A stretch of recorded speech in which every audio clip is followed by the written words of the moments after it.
प्रियगण सभी हमारे यूट्यूब प्रियगण को हार्दिक शुभकामनाएं और बधाई। मैं पहले बार आप लोगों के साथ ज्योति मौर्य की कुछ बातें लेके आया हूँ। बहुत दिलचस्प की बातें हैं, कहने के तो बहुत कुछ है, लेकिन मैं कहूँगा कि किसी को साथ इस तरह की घटना निंदनीय है। आज जो कुछ पति पत्नी में हो रही है, एक एडीएम कर्मचारी और एक सफाई कर्मचारी के बीच जो घटना हुई है और जो चर्चित हो रही है, एक निंदनीय है। और आजकल कुछ ऐसे ही कॉमेडी भी ट्रेंडिंग में चल रहा है, जहां बहुत सारे लोग अपने पत्नी को पढ़ाई से वंचित कर रहे हैं और पढ़ाने की भी नहीं सोच रहे हैं। जो लोग सोच रहा था इस बार अपने बेबी को यूपीएससी की तैयारी करवाओ, वो भी पीछे हट रहे हैं। बहुत ही दुखद बात है। मैं किसी से कहूँगा, आज के डेट में जो हमारे सोशल मीडिया का जितना ही लोग जानकारी हैं, सभी सोशल मीडिया से जुड़े हुए हैं। चाहे यूट्यूब हो, चाहे फेसबुक हो, चाहे व्हाट्सएप हो, इंस्टाग्राम हो, लोगों को घर बैठे सारे बातों की जानकारी मिल जाती है। और कुछ सालों की बात है, जो भूतकाल में जो हुआ करते थे, लोगों के इतना जानकारी नहीं होती थी। टीवी न्यूज़ के माध्यम से लोग जानते थे, उसमें भी बहुत कुछ दिखाते थे, बहुत कुछ नहीं दिखाते थे। आज की डेट में एक एक सवाल, एक एक बातें यूट्यूब, व्हाट्सएप और फेसबुक द्वारा और इंस्टाग्राम द्वारा दिखाया जाता है। तो हमारे सरकार की जो ये नेट डाटा जो हम लोग को मिला है, इससे बहुत सुविधा हुआ है। हम लोग सारे बात जान पाते हैं घर बैठे। लेकिन जो ये घटना जो घटी है ज्योति मौर्य के साथ और जो उनकी पति कर्मचारी के साथ, ऐसे निंदनीय है, बहुत निंदनीय है। इसीलिए कि देखो, दोनों मियाँ बीवी है। उसका पति ने अभी उस पर केस दर्ज किया है कि हमारे पत्नी घूस लेता था और घूस ले रहा है। आज आपकी पत्नी के साथ जो हालात है, जो समस्या है, उसके उपरांत आप कह रहे घूस ले रहे हैं और घूस ले रहे थे। लेकिन जब आपको उस घर में कमा के दे रहे थे, घर परिवार चला रहे थे, हंसी खुशी ज़िंदगी जी रहे थे, उस वक्त क्या आपकी पत्नी घूस नहीं लेती थी? उस वक्त भी तो आप अपनी पत्नी की रोक सकती थी कि आप ऐसे रास्ता पर मत जाओ। पहली बात। दूसरी बात, लड़की को नौकरी पाना भूतकाल की जो समय था, उसमें बहुत स्ट्रगल था। आदमी क्या क्या कैसे कैसे करके एग्ज़ाम देते थे और कैसे कैसे करके लोगों की बहाली होती थी, नाम आती थी। वो तो ऊपर वाले ही जानता है, सब जानते हैं कि क्या समस्या झेलना पड़ा था। और जिस तरह से उसने अपना जगह हासिल की, ऐसे उसने हासिल नहीं की होगी कि आपने पढ़ाई की खर्चा दे दी थी उस उसको इस ज़िंदगी पाने के लिए, नौकरी पाने के लिए बहुत स्ट्रगल किया होगा। तो अगर आपका यही सोच था कि मेरे बीवी आगे न बढ़े, तो आप नौकरी नहीं करवाते, आप नहीं पढ़ाते।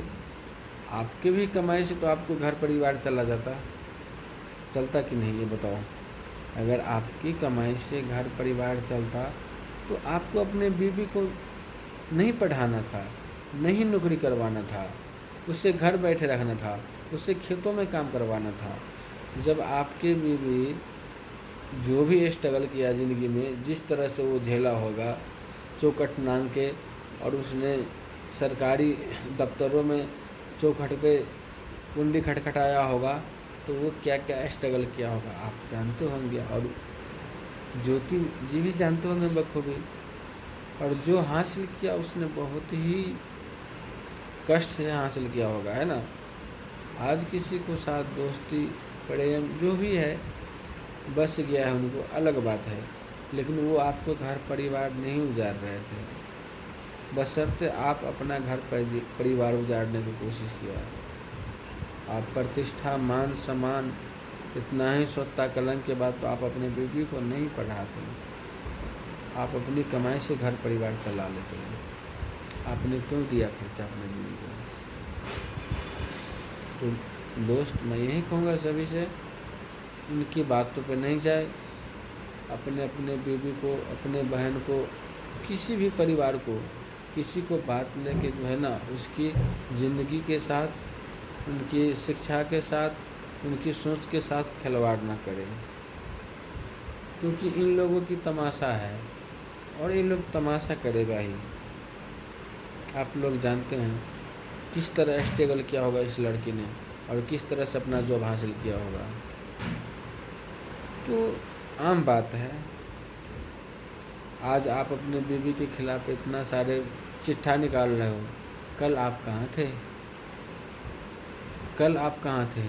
आज इतना चिट्ठा निकाल रहे हो, कल भी तो आपको ये चिट्ठा होगा आपके पास। आपने जब काला पैसा खा रहे थे, काला पैसा को रोटी बना रहे थे, चावल खा रहे थे, दूध खा रहे थे, तब आपका नहीं ध्यान था कि मेरे बीवी काला पैसा ला रहा है। और आज आपकी बीवी के साथ कुछ घटना हुई है तो आपको बीवी रिश्वतखोर है, काला पैसा कमाता है, उसका सबसे बड़ा जिम्मेवार आप हैं। क्यों नहीं? आपने अपने बीवी का सपोर्ट किया है, आपने हर परिस्थिति में उसको साथ रहा है, जीवन बिताया है। अब कहते हैं हमारा बीवी घूसखोर है। अरे निकम्मो, ऐसी नहीं करना चाहिए कभी भी, है ना। और तुमने जब शादी किया तो बीवी को नहीं पढ़ाता, घर में रखता। ऐसी क्या कौन सी लगन थी आपकी? और आपने पढ़ाया लिखाया, उसको जॉब दिलाया, अब कहती है किसी और के साथ फंसी है, ऐसे है वैसे। तो देखो, तीन चीज, एक जब कहानी, कलाकार कितना सुरक्षित हैं, फिर भी स्टेज पे जाके उनको किसी न किसी को साथ गाना गाना पड़ता है। जब गाना गाता है तो उस टाइम वो नहीं देखता है कि भाई है या चाचा होगा या कौन लगेगा रिश्ता में। उस टाइम जो उनको रोल मिलता है उसी हिसाब से गाना गाता है। तो लोग क्या समझ लेगा वो उनका क्या है, डांसर है।